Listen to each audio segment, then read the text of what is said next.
Então,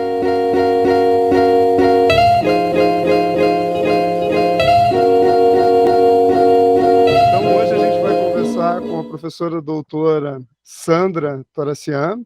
E aí depois, Sandra, eu vou te fazer uma pergunta pessoal, né, que tu me permita, que tu me pronuncie o teu sobrenome e me conte a história dele, porque eu não quis nem tentar pronunciar o teu segundo nome ali, tá? A professora doutora, ela atua como professora associada no departamento de psicanálise, pós-graduação em psicanálise na Universidade Federal do Rio Grande do Sul, e tem vários outros projetos, né, Sandra? Tu, na verdade, trabalha muito com outros projetos, inclusive o que deu vazão ao teu livro, né? O Casa dos Cataventos, que a gente vai conversar depois. E tem um trabalho muito grande com a questão da drogadição, do uso de drogas, cultura, psicanálise, enfim. E a gente gostaria de aproveitar, assim, esse teu know-how e esse teu acúmulo para poder conversar um pouquinho sobre esse tema, que é um tema relativamente polêmico, é um tema complexo, que envolve várias questões. Então, de novo, te agradecendo. E aí eu passo agora a conversa para o Gaio, que tem um contato pessoal contigo, e aí a conversa começa a fluir melhor.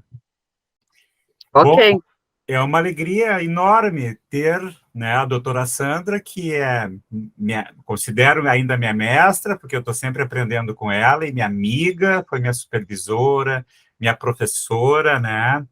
E aprendeu de muito, e essa pauta é uma pauta que foi escolhida justamente pela experiência que eu já tive com a Sandra, e porque a Sandra conhece muito bem a questão, né, da relação do uso de drogas, com as questões subjetivas, né, e a gente já aproveita e engata uma primeira pergunta, né, que inclusive foi na nossa preparação que surgiu, né, essa desconstrução do rótulo, né, toxicômano, para se falar em dependência química, né, e qual é a importância disso, né, a importância disso e a importância do lugar do grande outro materno na drogadição. Bem-vinda. Tá, muito obrigada, né, a vocês pelo convite. Eu vou começar respondendo, então, a pergunta do Alexandre sobre o sobrenome, né, que é sempre uma coisa assim, que as pessoas perguntam, e acho que vale a pena, porque é uma história desconhecida, né, de muitos, né. O meu sobrenome é de origem armênio, né, então é Jambolakian, os dois, na verdade, né, Jambolakian, Torossian. Então, a Armênia é um país que, antes da Primeira Guerra, era um país independente, que fica bem no limite, né, entre a Europa e a Ásia, né, e por isso, então, tem uma posição estratégica. E, então, durante a Primeira Guerra, né, houve um genocídio, né, do povo armênio, em que se mataram, né, 1.500.000, né, um genocídio até hoje não reconhecido, né, digamos, impetrado pela Turquia. Inclusive, eu estou falando disso porque hoje, não sei se você sabe, os meios de comunicação não divulgaram, mas, de novo, né, tem conflitos ali com o Azerbaijão, e especialmente nesses últimos dias houve uma nova invasão, né, do Azerbaijão na Armênia, mas como não é importante para o mundo, não se divulga. Mas essa é a origem do sobrenome, então talvez por isso eu me dedique a escutar os não escutados, né? Acho que tem aí uma marca, né, da história que faz com que a gente siga algumas trajetórias, né? E na minha vida profissional eu tenho me dedicado ou a escutar quem não é escutado, ou a escutar de outra maneira, né? Alguns quadros clínicos, como esse das drogas, né, que sempre são escutados de um modo muito moralista. Então, em relação a isso, o Gaio pergunta sobre a dependência química e a toxicomania. São dois termos que eu, né, e um grupo de pessoas que compartilham comigo do entendimento da questão das drogas e dos seus usos, não utiliza mais, né? Não utiliza mais porque ambos, né, um até vem da psicanálise e outro vem mais da área médica, porque ambos atribuem a questão do uso ou da dependência a questões únicas, né? Então, quando a gente fala dependência química, né, a gente está dizendo que é uma questão química, né, que é uma questão somente dos produtos, assim, né, das alterações de consciência que os produtos essa subjetividade, né? Só as drogas, né, né, que alteram a consciência, produzem, então nem o sujeito nem a sociedade tem nada o que fazer. A gente usava, né, inclusive na minha tese de doutorado, eu usei o termo toxicomania, porque se entendeu que ali o sujeito se implicava com sua questão do uso, né? Então, tóxico, né, porque é uma substância que intoxica, e o que é verdade, né? O que acontece, digo verdade, no sentido de que ela produz efetivamente alterações, né? Esses produtos têm psicoativos, têm tem essa química, né, de produzir alterações na consciência, mesmo que a gente não queira quando usa, e aí envolveria o sujeito, né? Mas também sempre se olhou de um jeito muito psicopatológico, né? Assim, uma psicopatologia da doença, assim, né? Então, é o sujeito e a droga, e a sociedade, né? Cadê a sociedade? Cadê a responsabilidade social nisso? É como que se fosse algo entre o sujeito e a droga. No Brasil, né, a gente tem um campo, que é o campo da saúde pública, né, que aqui a gente chama de saúde coletiva, né, que sempre problematizou, né, quer dizer, não toda a saúde coletiva, mas a partir daí vem uma problematização, né, da questão de como entender, né, a questão das drogas, inclusive é um psicanalista, né, que foi o Dr. Claude Olivenstein, né, um psicanalista francês, que ele ele faleceu já, mas a clínica continua, né, que ele atendia usuários, na Europa era mais de heroína, né, num centro para tratamento que se chamava Centro Marmottan, e foi o Olivenstein o primeiro a dizer, né, que a questão das drogas precisava ser pensada como uma equação, né, entre o produto, o sujeito e a sociedade, né? Ele não falava assim, ele falava do produto, da personalidade e do contexto social, né? Depois a gente foi, então, trocando, digamos, personalidade por sujeito, que é mais, assim, uma compreensão psicanalítica. Mas o Olivenstein, apesar de ter entendido assim sempre, ele ainda continuou usando o termo toxicomania. O Olivenstein foi um grande colaborador do Brasil, né, quando o Brasil começou a construir uma outra política de drogas, né, que não fosse repressiva e prescritiva, né, e foi desse campo, né, que ele ajudou também a construir com seu entendimento, né,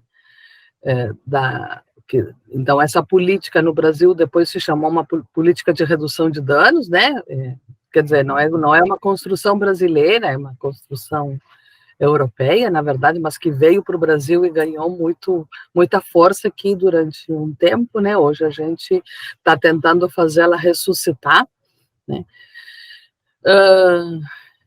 Então, a partir dali, a gente começou, né, quem estava envolvido com essa questão, também a problematizar o termo toxicomania, né? Porque, bom, se a sociedade está envolvida, né, nessa equação, por que ela não está no nome, né? Então, a gente passou a chamar só o uso de drogas, né?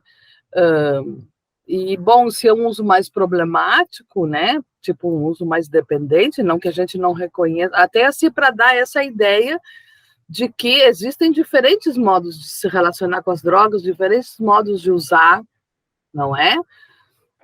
Que não é qualquer uso de drogas, né? Que se transforma num problema, né? Mas que sim, tem pessoas que fazem um uso problemático, né? Então a gente passou a falar em uso problemático de drogas, né? Algumas pessoas uso dependente de drogas, né? Então, tanto para apontar que não são todos os usos, né? Quanto para dizer que não são todas as drogas que são ilegais, né? E que diferença é essa? Até para questionar essa diferença, né? Por que a cannabis é proibida e o Rivotril, sei lá, né? é autorizado, né? E prescrito? Por que a Ritalina? Por que todas as nossas crianças, né, do país estão medicadas com Ritalina, mas não podem usar cannabis, né? Por exemplo, quando tem, né, algumas questões, algumas doenças, inclusive, em que a cannabis, né, poderia ajudar muito. Né? Por que a cocaína é proibida? Então, assim, também interrogar a proibição. O que fez com que algumas drogas fossem proibidas e outras prescritas. E com isso até a divisão de a sociedade em sujeitos drogados e não drogados. É difícil fazer essa divisão, né? Porque, de uma certa maneira, somos todos um pouco, né? Professor, o meu microfone estava fechado quando eu pontuei, e o álcool de fácil acesso a todos, né? Adolescentes, irrestritamente, né? Apesar de toda a legislação que a gente tem, né?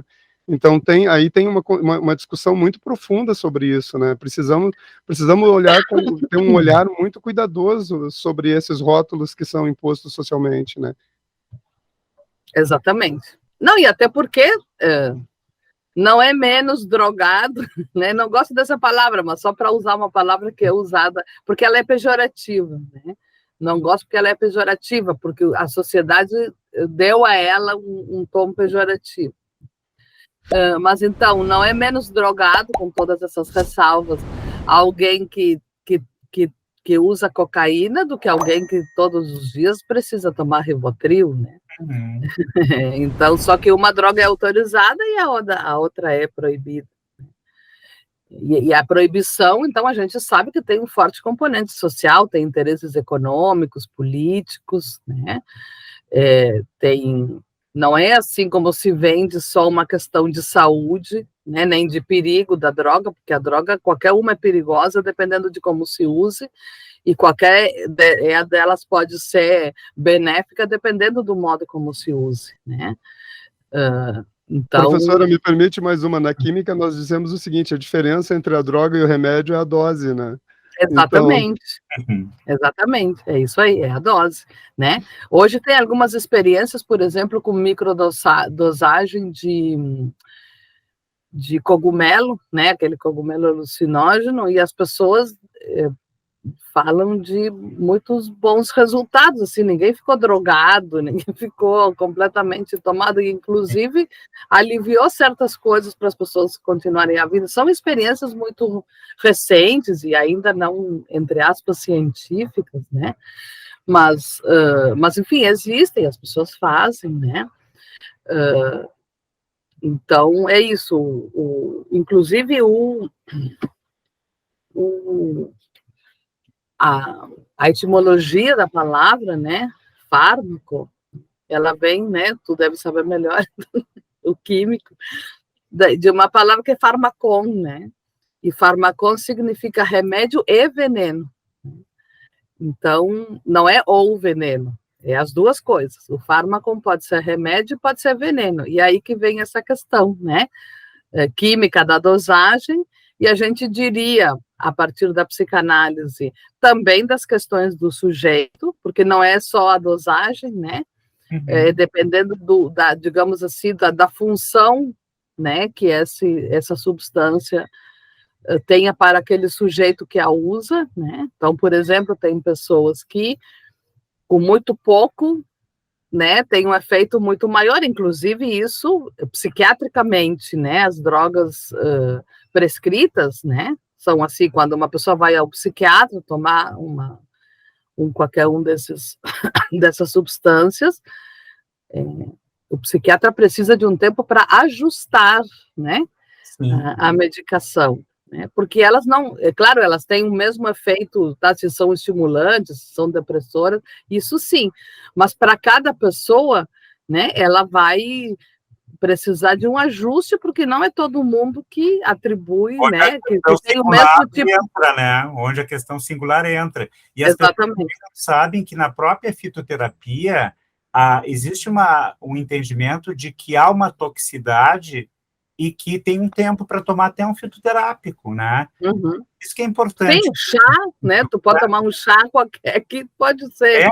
2 meses é o máximo, aí tem que trocar, né? Me permitam sobre isso, aliás, existem vários artigos e vários trabalhos, inclusive demonstrando que para determinadas pessoas o ideal é tomar determinado medicamento de manhã.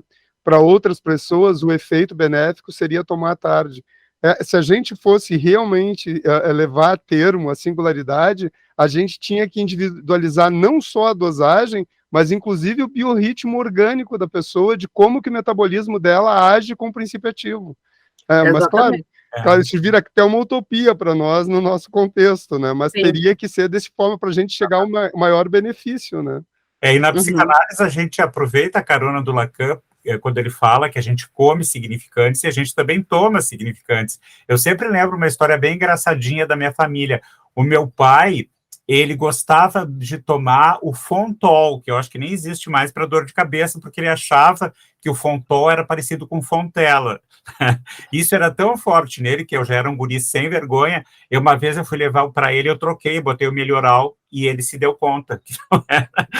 Então, quer dizer, tudo isso está em jogo, né? A gente está brincando, mas falando de algo muito sério, que é a singularidade, né? O sujeito implicado na sua história, na sua questão com a pulsão de morte, o lugar que a droga tem para esse sujeito. E eu me lembro também, Sandra, que alguns anos atrás, o Eduardo Mendes Ribeiro, que é um referencial nosso da POA, ele deu uma entrevista nas páginas amarelas da Veja, e ele falou uma coisa bem polêmica, ele dizia assim, que não é a droga que vicia, né? É a pessoa que se vicia. Então, né? Então, tem a questão da subjetividade aí, isso é a história de cada um, como é que ele lida com todo esse processo, né? Que entra também a relação familiar, o grande outro, enfim, né? E eu acrescentaria, né? E o lugar social em que essa pessoa está, certo? Porque a gente sabe também, né, que essa questão da proibição tem a ver com criminalizar determinada parte da população, né, apaziguar outras, certo? Então, assim, vocês vão, né, para os presídios brasileiros, né, e vocês vão encontrar que mais da metade da população presa, apenada, está lá especialmente nos presídios femininos, mas também nos masculinos, está lá por tráfico de drogas, né? Então, a criminalização da droga também responde a uma questão social, né? Então, tem a singularidade, mas tem, né? Tu falavas do grande outro, mas tem um grande outro cruel, social, né? Perverso. Esse grande outro social, que é cruel com uma parcela da população, e muitas vezes também a partir do contexto social, e aí o Olivenstein, né, ajudou muito em que se usa. A gente sabe que determinados contextos sociais produzem determinados tipos de sofrimento, né? Assim, porque tem pessoas que são tratadas com violência, né? Com muita, assim, com uma falta de amparo total, né? Estatal. Não temos notícias de nenhuma rave que tenha sido terminada por violência policial, né? Isso nós Então, não temos, né? As bailes funks temos, né? Sim. Na periferia, né? Então, também isso, né? E aí também, o que é ofertada para essa, né? Assim, por exemplo, o que é ofertada para uma população que não tem espaço de trabalho, né? Que enfim, não é aceita nos lugares pela sua estética, né? Pela sua raça. O que é ofertado como, entre aspas, remédio, né? Por isso Então, que o paradigma que tu te referes é o paradigma ético-estético para pensar todas as questões envolvidas, né? Não o sujeito culpado, o sujeito drogado, né? Exatamente, né? E até assim, vocês perguntaram no início por que é importante isso, porque dependendo de como a gente compreende a questão, dependendo de como a gente olha para ela, a gente intervém, não é? Assim, se a gente entende que a droga é a única responsável, digamos, a substância a única responsável, então a gente tem esse paradigma que eu acho muito perverso, que ainda é utilizado, de internar a pessoa, né? Dizer que ela não tem cura, porque o problema é a droga, né? E eu já vi, assim, famílias perderem todos os seus bens, né? Em épocas em que o SUS ainda não oferecia, né, um amparo para isso, mas hoje a gente sabe que também, né, eu sou uma grande defensora do SUS, mas a gente sabe que também, né, do jeito como está sendo tratado o Sistema Único de Saúde, tem parcos recursos, né? Então também as pessoas não, né, quem trabalha ali não pode fazer grandes milagres, né, se não tem financiamento, orçamento, etc. Mas, enfim, eu já vi pessoas assim, deixarem todos os seus bens, né, porque entram nesse discurso da incurabilidade, né? Não é que assim que a gente não saiba que existem situações crônicas, tá? Existem, né? E são muito difíceis de reverter. Com risco de vida, né? De suicídio. Existem, né? Não é que não exista, mas assim, não é todo mundo, né? E não é qualquer uso. E não é assim, e se isso existe é porque também é o tempo, né, em que isso em que se interveio nessa questão, né? Muitas vezes vai se deixando, e depois já vai se intervir no momento em que, bom, já não se tem muito o que fazer. Sim. E tem filas de espera em CAPS-AD de 3 meses. Tu imagina se é uma situação de risco de suicídio e daquele problema em que a violência entra junto na família, então é um problema sério esse, né? Social. Nos CAPS-AD tem fila, mas assim, as pessoas podem ir para assim, só para defender um pouco a nossa categoria. Não, tem fila sim, né? E as pessoas às vezes não conseguem se tratar, mas assim, em situações de risco, até para informar a população, porque imagino que é um programa que vai ser visto também por pessoas que não são da área, quando há situações de risco, tem os plantões, né? Né, que em Porto Alegre a gente tem 2, né? Tem ali no postão da Cruzeiro e no IAPI, né? São plantões de psiquiatria que em qualquer situação de crise, não só em relação às drogas, né? Se pode chegar ali, a qualquer hora, né? Essa é uma informação importantíssima. Muito, muito importante. Isso, né? Então, qualquer situação de crise, de uma crise assim, psicótica, que não tem nada a ver com drogas, ou uma crise em função das drogas, né? As pessoas podem se dirigir a esse chama... a gente chama coloquialmente de plantão de psiquiatria, mas é PAC, é outro nome, né? Mas então, aí a pessoa vai ser atendida, vai ser avaliada, né? Às vezes tem que esperar, sim, tem que fazer uma filinha, mas está ali, num posto, né? Então, esperando ali, se surgir qualquer questão, tem uma equipe que vai poder se encarregar dela. Né? Professora, e aí, e daí do plantão ela vai ser encaminhada, né? Já só para terminar meu raciocínio aqui. Uhum. E aí ela vai ser encaminhada. Às vezes, quando o encaminhamento é o CAPS-AD, sim, né? De repente ali se tem uma